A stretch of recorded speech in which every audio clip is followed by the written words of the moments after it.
Clay Mikolo est consultant en leadership et passionné des questions liées au développement de la jeunesse. Il aide les jeunes à devenir des leaders et à maximiser leur potentiel. C'est ainsi qu'il a tenu certaines conférences au sein de son pays. C'est un jeune passionné et amoureux de Dieu.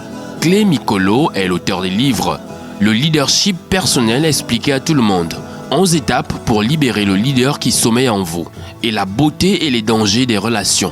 Chers familles internautes, recevons ensemble chez nous notre invité du jour, Clay Mikolo.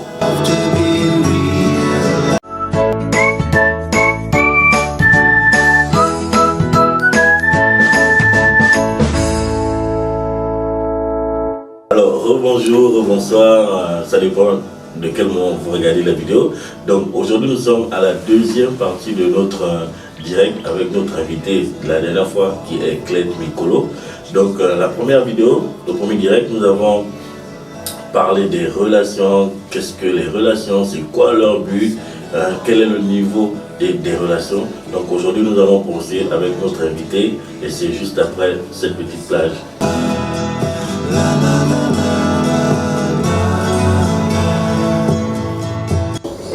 Au-delà des sorties,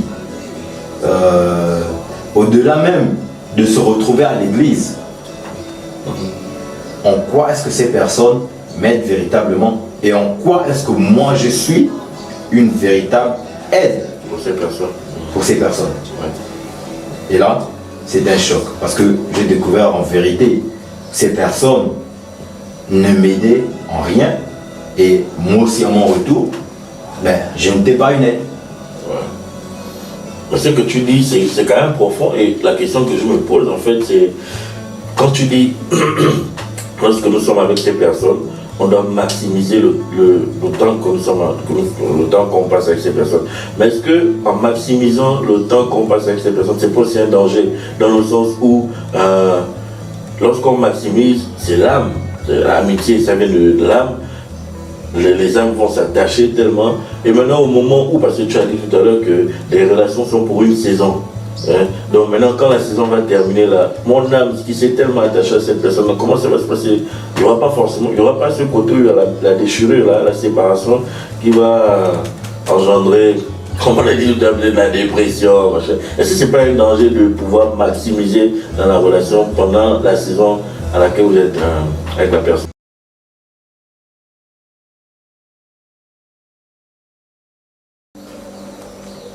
Je dirais pas que c'est un danger. Je dirais pas que c'est un danger. Pourquoi? Vous allez découvrir que rien n'est permanent dans la vie. Okay. Rien n'est permanent dans la vie. Soit la mort viendra mettre fin à votre relation, soit un malentendu viendra mettre fin à votre relation. Généralement, les gens ne se séparent pas dire bon, aujourd'hui c'est bon, on arrête la relation. Voilà, tu vois, il y a toujours un malentendu. Et pour revenir sur la première raison, qui est la mort, on ne sait pas. Nous sommes tous conscients que la mort existe. Nous sommes tous conscients que nous allons quitter la terre. Mais nous pensons que les personnes avec qui nous vivons sont éternelles. Ça c'est vrai. Et donc, qu'est-ce qui fait en sorte que nous ne profitons pas? Parce que nous pensons que ces personnes sont éternelles. Aujourd'hui, si je t'appelle par exemple pour te dire Junior, j'ai envie de sortir avec toi, est-ce qu'on peut aller prendre une glace? Tu me réponds, non, je suis occupé. Mais en vérité, tu es peut-être à la maison en train de ne rien faire. Tu réponds, tu es occupé, non, tu es fatigué. Parce que tu t'es dit que tu peux faire ça. Parce que tu t'es dit que tu peux le faire prochainement. Mais et finalement, on t'envoie un message dans peut-être 3 jours ou 4 jours pour te dire que la personne n'est plus.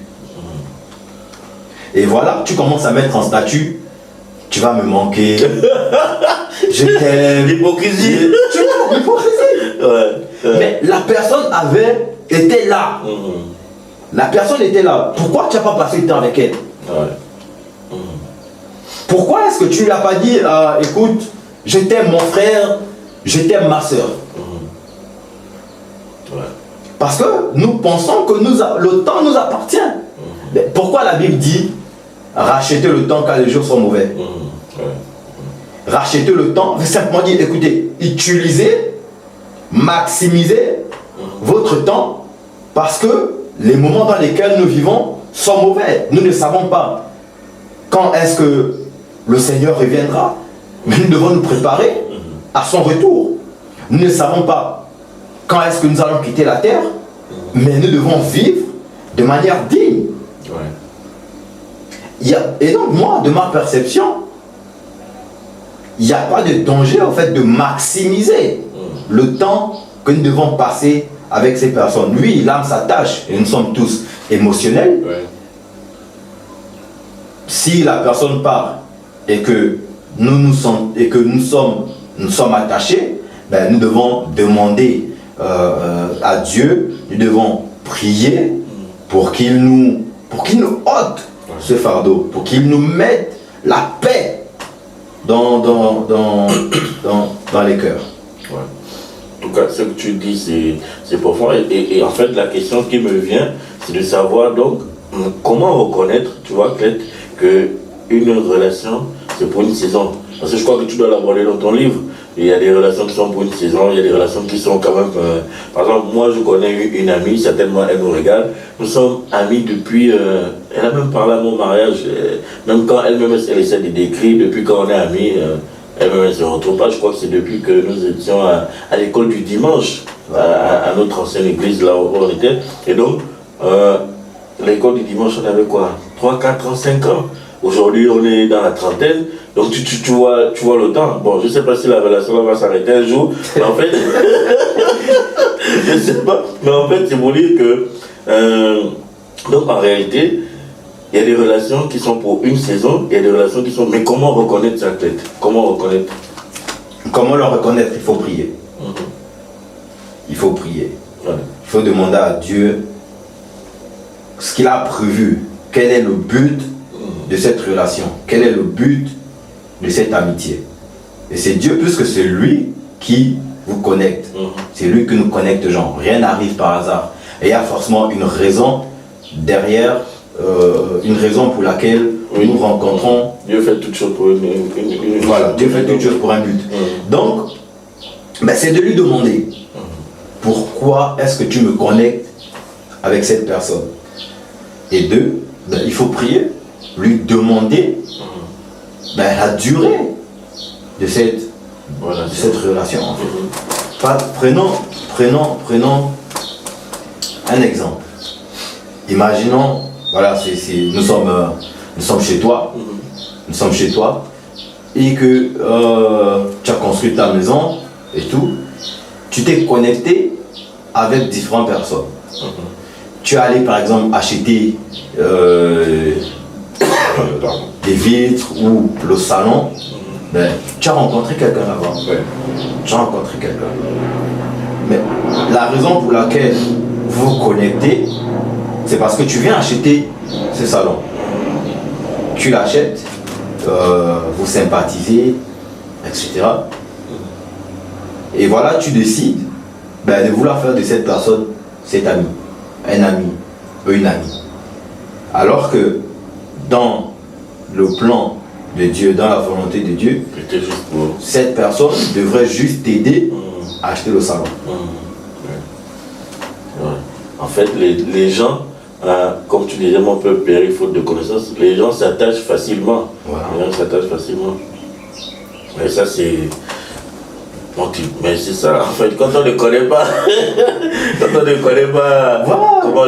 comment Dieu a régi les choses, on s'en bat de beaucoup de choses. Ce qui fait en sorte que nous devons, bien sûr, nous devons prendre le temps de prier pour discerner quelle est la volonté parfaite de Dieu pour nos relations. Et quel est le but de la relation? Voilà, et quel est le but de la relation? Parce qu'il y a des relations pour une raison, il y a des relations pour une saison, il y a des relations pour la vie. Mais il faut savoir, et la seule personne qui est apte à vous le révéler, c'est Dieu, c'est le Saint-Esprit qui peut vous révéler en fait ces choses-là. Par exemple, pour les relations pour une raison, par exemple, on va un peu dire, par exemple, au niveau du travail, au niveau même de l'église, vous êtes dans le même département, une fois que tu changes de département... Ben voilà en fait, mais il faut pas en vouloir aux gens. Il faut pas en vouloir aux gens et dire, ah, depuis que j'ai changé de département là, les gens ne m'écrivent plus. Les gens ne m'appellent plus. Les gens ne m'appellent plus. Ouais, c'était pour une raison. C'était pour une raison, vous étiez dans le département. Maintenant, est-ce que dans le département, est-ce que tu as développé des amitiés? Est-ce que tu as développé des relations avec d'autres personnes? Ouais, là c'est toute une autre question. Là c'est toute une autre question. C'est une autre question. Si tu as développé, ben, lorsque tu quittes ça le continue département naturellement. et lorsque tu changes même d'église, Ouais, exactement. votre relation continue en fait. Ouais, exactement. Votre relation continue. Et donc, et c'est là aussi, cela doit nous amener en fait à ne pas tout de suite, à ne pas vouloir tisser les amitiés aussi rapidement. Mais je ne dis pas, il faut faire attention. Il y a des gens qui ne veulent pas tisser des relations à cause de leurs blessures émotionnelles. Et donc elles sont méfiantes. Mais aussi, il faut prendre le temps de chercher la volonté de Dieu, de prier avant de faire entrer les personnes dans sa vie. C'est deux perspectives différentes. Deux motivations différentes. Voilà. Ça c'est... Mais les gens par exemple qui sont blessés là, qu'est-ce que tu peux dire pour ces personnes-là? Est-ce qu'il faut qu'elles guérissent? Ou bien ce sera au contact des autres qu'elles vont guérir? Qu'est-ce que tu penses? Il faut qu'elles rentrent directement dans des relations, mais qu'elles guérissent d'abord. Mais pendant qu'elle va guérir, la personne sera éloignée des autres ou bien elle peut être proche des autres? La Bible dit que je souhaite que tu prospères à tous égards, comme prospère l'état de ton âme. Il faut restaurer l'âme. Il faut indispensablement restaurer son âme. Permettre au Seigneur de nous guérir, de nous restaurer, de nous pardonner à nous-mêmes les mauvais choix que nous avons faits, les mauvaises rencontres que nous avons faites. Et pardonner les autres. Parce que la vérité, c'est qu'une personne blessée blesse. J'allais en venir en disant que, mais dans l'affaire des relations, par exemple, quand une relation n'a pas marché avec quelqu'un, généralement, si par exemple la relation entre toi et moi, ça n'a pas marché, ce que les gens font souvent, c'est que ils pensent que c'est l'autre qui est le problème, alors que souvent, et c'est souvent soit ça peut être moi qui suis le problème. Et ce qu'on fait, c'est que on va voir la personne avec une nouvelle amitié. Ce qu'on va faire, c'est qu'on va les médire. Ah non, mais il m'avait fait ça, il m'avait fait ça, il m'avait fait ça. Est-ce que ça c'est normal? C'est tout ça qui sont dans les dangers des relations, on va dire. Et tu vas te rendre compte, Junior, tout de suite, si tu poses la question aux gens, en amitié ou en couple, tu poses la question de savoir pourquoi est-ce que votre relation n'a pas marché. Ouais. Oh, c'est l'autre. À 99%, c'est toujours la faute à l'autre. Et tu comprends que, en fait, les gens ont du mal à apprendre de leurs échecs parce qu'ils accusent toujours les autres. Parce qu'ils accusent toujours les autres. Ils disent, mais il y a des choses que nous aussi nous avons faites. Nous sommes aussi mal comportés. Bien sûr. Nous avons aussi blessé les autres. Nous avons eu des écarts de langage. Il y a des choses que nous n'avons pas faites. Il y a des besoins que nous n'avons pas répondus. Ouais, exactement. Mais très peu de personnes viennent dans cette position et dire c'est l'autre. Il y a des choses que j'ai pas fait et c'est pour ça que la relation n'a pas marché. Mais on accuse les autres. L'enfer, c'est toujours les autres. Le problème, c'est toujours les autres. Et personne n'a le courage ou assez de maturité pour se regarder et se dire que c'est moi le problème, je dois changer. Mais regarde, les gens vont de relation en relation, de relation en relation, mais parce qu'ils ne se sont pas assis et dire, ok, qu'est-ce que je n'ai pas fait dans la relation précédente, dans l'amitié précédente, que je veux faire aujourd'hui? Où est-ce que je dois m'améliorer? Où est-ce que je dois m'améliorer? Voilà. Et cette mentalité de victimisation fait en sorte qu'on ne grandit pas, qu'on n'avance pas, parce qu'on accuse toujours les autres. Et malheureusement, vous allez,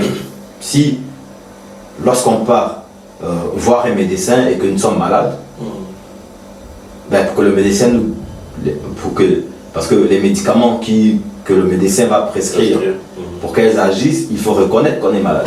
Exactement.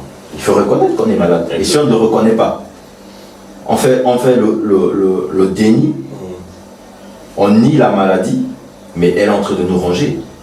Elle est en train de nous ronger jusqu'à ce qu'on arrive à l'état final où on te dit, ben, écoute, on ne peut plus te soigner. Moi, je disais souvent à quelqu'un que la Bible dit, je crois que ça dit, bon, je veux paraphraser, avouez vos fautes, délaissez pour obtenir miséricorde.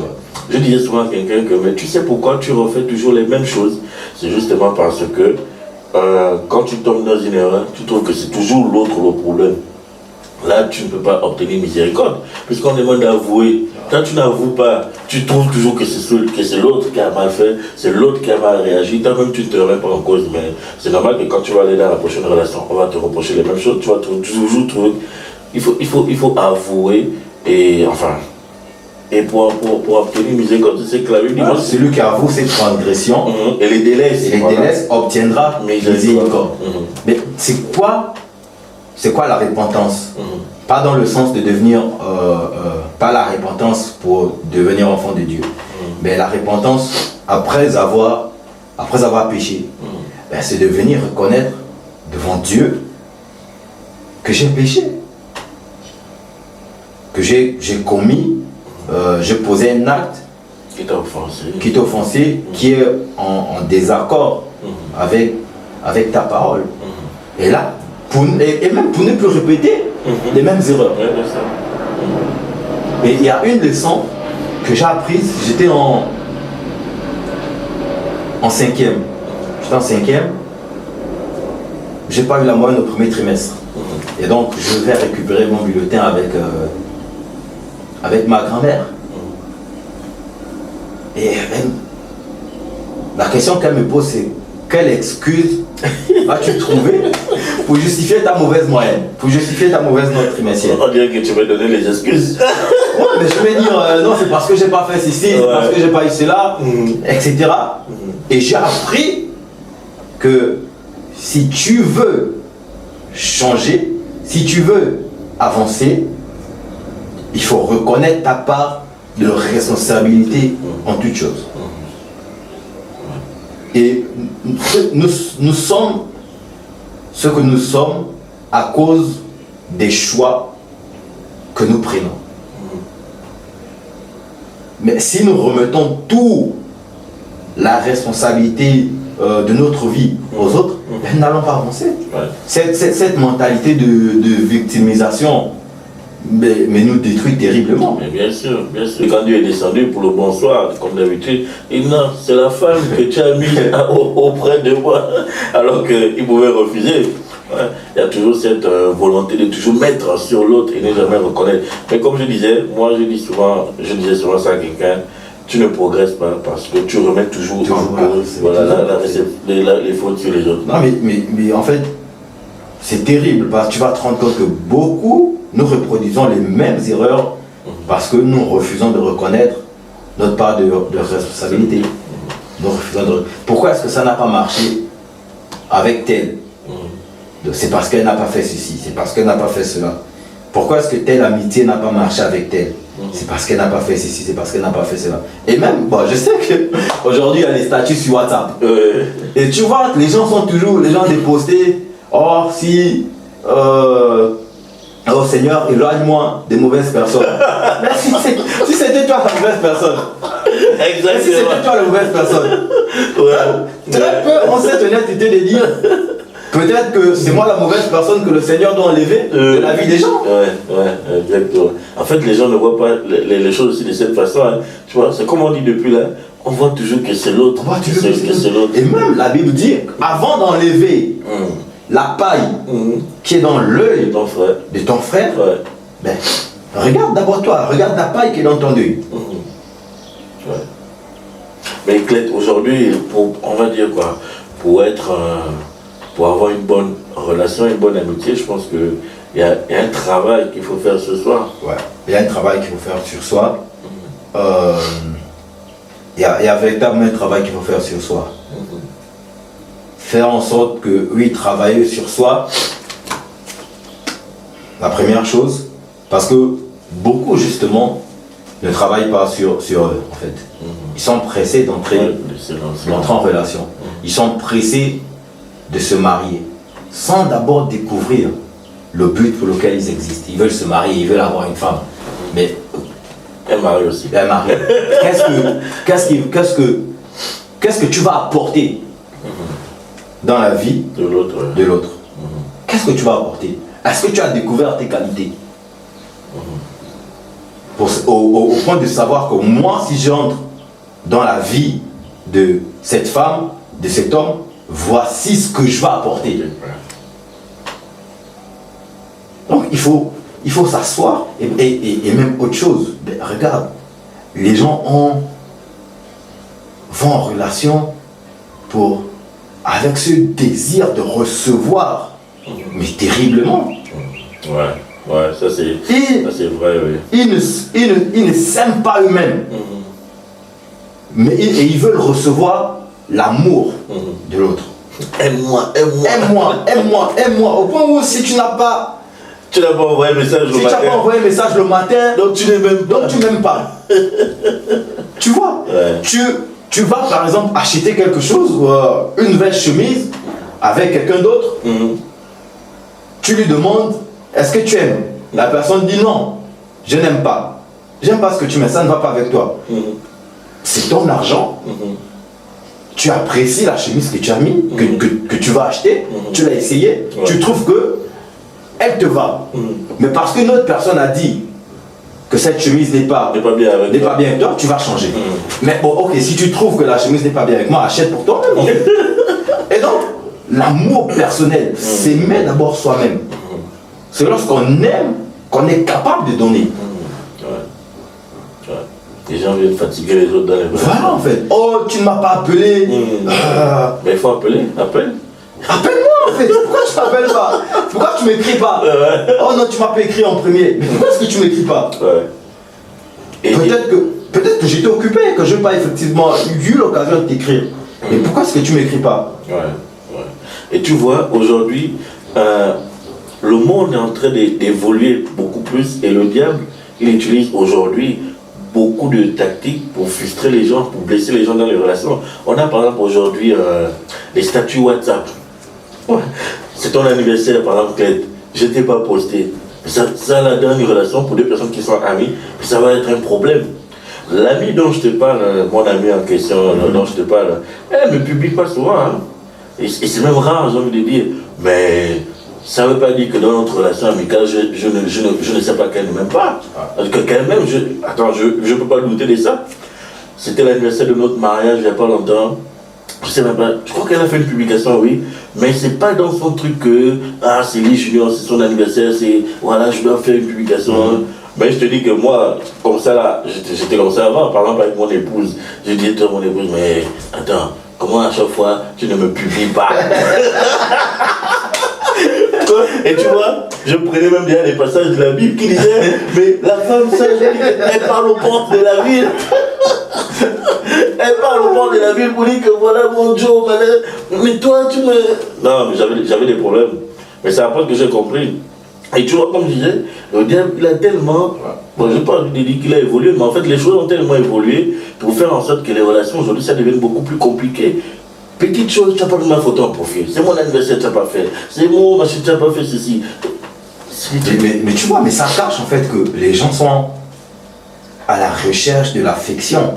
Les gens sont à la recherche de l'amour. Et sans pourtant s'aimer eux-mêmes en fait.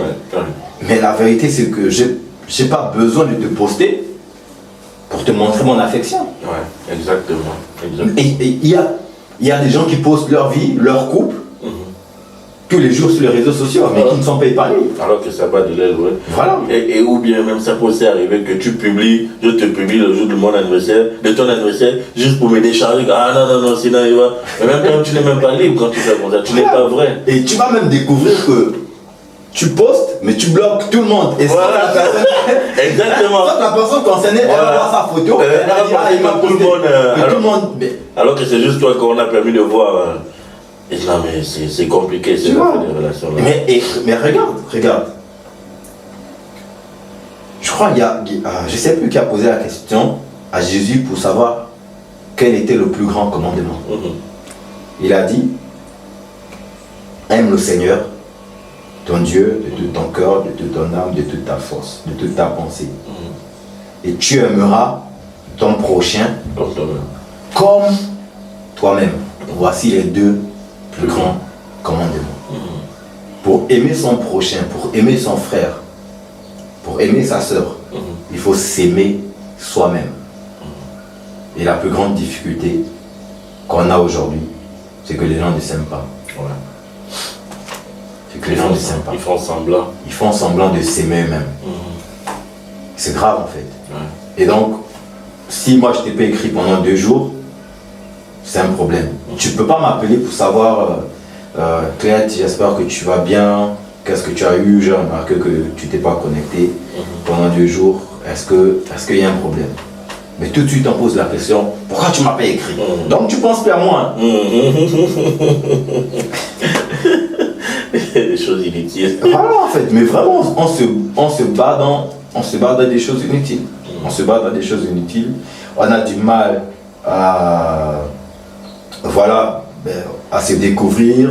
On a du mal. Et tout de suite on pense que c'est en étant en contact avec les autres que ce vide-là, ce que nous ressentons, sera comblé. Il n'y a que Jésus. Voilà. Il n'y a que Jésus qui peut combler. Et tu vas te rendre compte que, et parfois, c'est aussi, on prend certains versets bibliques pour pouvoir justifier. Quand tu dis par exemple que tu recherches ta moitié, qu'est-ce que ça veut dire? Que tu es incomplet et que tu cherches quelqu'un pour venir te compléter. Alors que Dieu nous a créés, on est complet déjà. On est complet, on est épanoui. Mais si tu cherches une épouse ou un époux pour une femme, en ayant la mentalité selon laquelle cette personne vient combler c'est ta moitié qui vient combler une autre moitié pour former une seule chair, ben effectivement tu vas t'attendre à ce que la moitié qui est en train d'arriver là vienne effectivement recoller ce que tu cherchais toute la vie. Et comme les humains sont faillibles, tu vas voir qu'elle est faillible, tu vas encore vouloir. Ah non, c'est pas non, finalement c'est pas lui. Voilà. Finalement c'est pas elle. Ouais. Et voici pourquoi tu vois dans le monde, les gens vont de relation en relation parce qu'ils cherchent à combler un vide. Ils cherchent à combler un vide. Ouais. C'est dramatique, c'est compliqué tout ça. Alors que la seule personne qui peut combler un vide, c'est Dieu. C'est Dieu. Et maintenant tu te rends compte que lorsque tu es parvenu à un état où tu te connais toi-même, tu n'es pas à la recherche de l'amour, tu n'es pas à la recherche de l'affection, de l'approbation des autres, etc. C'est à ce moment que tu te rends compte que tu peux donner. Oui, bien sûr, exactement. Et les relations sont faites pour donner. Exactement, les relations sont faites pour donner. C'est ce que Clette nous a dit aujourd'hui. Et une dernière question pour terminer, Clette, à quel moment on peut savoir qu'une relation tire à sa fin? Il y a des signes qu'on voit que, ah bon, là avec Clette, là bientôt ça va terminer. Il y a des relations, comment on peut savoir qu'une relation tire à sa fin? Dans l'attitude de la personne. Dans l'attitude de la personne. Mais il faut vraiment que la personne n'ait pas de ressentiment. Hein. Ça veut dire que le cœur est pur, mais naturellement, tu es en train de... Enfin, c'est pour dire, par exemple, que si moi je me retire de toi, c'est-à-dire que moi, dans mon cœur, je n'ai pas de problème vis-à-vis de toi, mon cœur est pur. C'est pas... c'est très amertume. Mais c'est très rare que les gens se séparent, en fait, de cette façon. De cette façon. C'est très rare, en fait, de voir des gens qui se disent non, je n'ai effectivement rien, aucun ressentiment contre toi, mais c'est juste que je ressens le besoin en fait de partir. C'est très rare.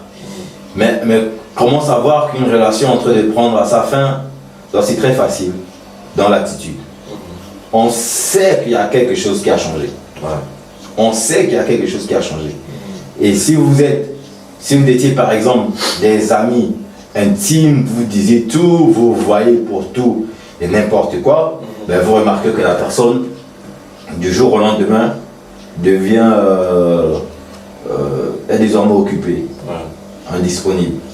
Est-ce qu'on peut aller prendre une glace comme avant? La personne te dit qu'elle est occupée. Et pendant 1 mois, pendant 2 mois, pendant 3 mois. Tu comprends que l'autre est passé à autre chose. Tu comprends en fait que elle est passée à autre chose. Et donc voilà, c'est facile en fait. Il suffit d'analyser l'attitude de la personne pour pouvoir se rendre compte que la personne est en train de partir. Et en voyant ses attitudes, maintenant après, si vous pouvez, et ce qu'il y a mieux à faire en fait, c'est de communiquer. C'est d'échanger. Est-ce qu'il y a un problème? Oui, il y a un problème. Voici ce que je te reproche, etc. etc. Est-ce qu'on peut l'arranger? Oui, on l'arrange. Et si la relation doit arriver à son terme, doit prendre fin, séparons-nous sans rancune. Au point où lorsque si toi et moi on se rencontre dans la rue, qu'on puisse quand même avoir le courage de se saluer, de demander est-ce que comment tu vas, etc. En fait. Comment on peut se séparer sans problème, quoi. Voilà, comment on peut se séparer sans problème. Comme on l'a dit tout à l'heure, c'était juste pour une saison. C'est pour une saison, la relation a pris fin. Écoute, Dieu ne t'en veut pas. Je souhaite que tu réussisses, que tu prospères dans tout ce que tu fais. Et pour ça, il faut veiller sur l'état de cœur, l'âme. La Bible dit que la Bible demande de veiller à ce qu'aucune racine d'amertume ne pousse dans le cœur. Parce que c'est très facile dans les relations, c'est très facile, que ça soit fraternel, amical, voilà, c'est très facile. Voilà. C'est vraiment très facile pour que l'amertume monte dans le cœur. Et voici pourquoi il faut veiller. Donc comme Clét nous l'a dit aujourd'hui, il y a des relations pour une raison et des relations pour une saison.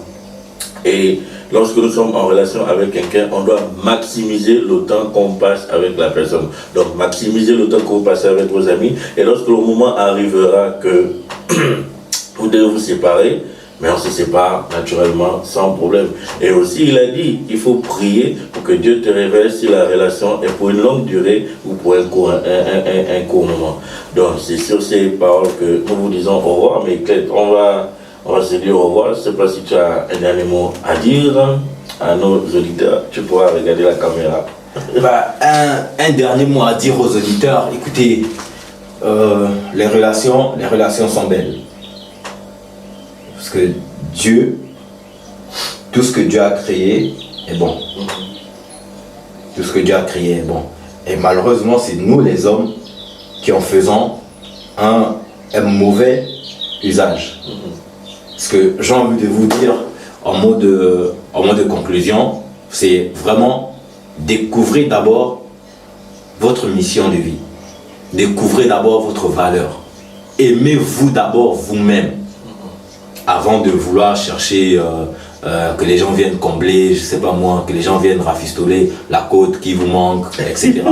Mais vraiment, vraiment, vraiment, priez pour que le Seigneur vous accorde le discernement, de discerner, de savoir qui fait rentrer dans votre vie. Et deuxième chose, voilà, aimez-vous vous-même, découvrez le but pour lequel vous êtes là. Et voilà, troisième chose, lorsque vous êtes en relation, maximisez le temps que vous devez passer ensemble, maximisez les moments que vous passez ensemble pour que lorsque c'est pas nécessairement la trahison qui va venir vous séparer, qui va venir mettre fin à la personne, mais pour que lorsque, même si c'est la mort qui vient, pour que vous soyez en paix, pour que vous soyez heureux en fait, que vous dites ça y est, cette personne peut partir. Oui, nous sommes émotionnels, ça va faire mal que la personne parte, mais à la fin tu te dis j'ai passé des bons moments avec cette personne, j'ai fait ce qu'il fallait faire, j'ai vécu ce que je devais vivre avec cette personne, je n'ai pas de regret, cette personne peut partir. Amen, amen, amen. Mais donc on va se dire au revoir. Et à très bientôt. À très bientôt. Merci encore pour l'invitation. Donc vous avez les salutations de mes collègues de la chaîne, notamment Karel et Marcy, Laure et Edgar, et de mon épouse aussi. Allez, ciao, ciao, bye bye, à la prochaine.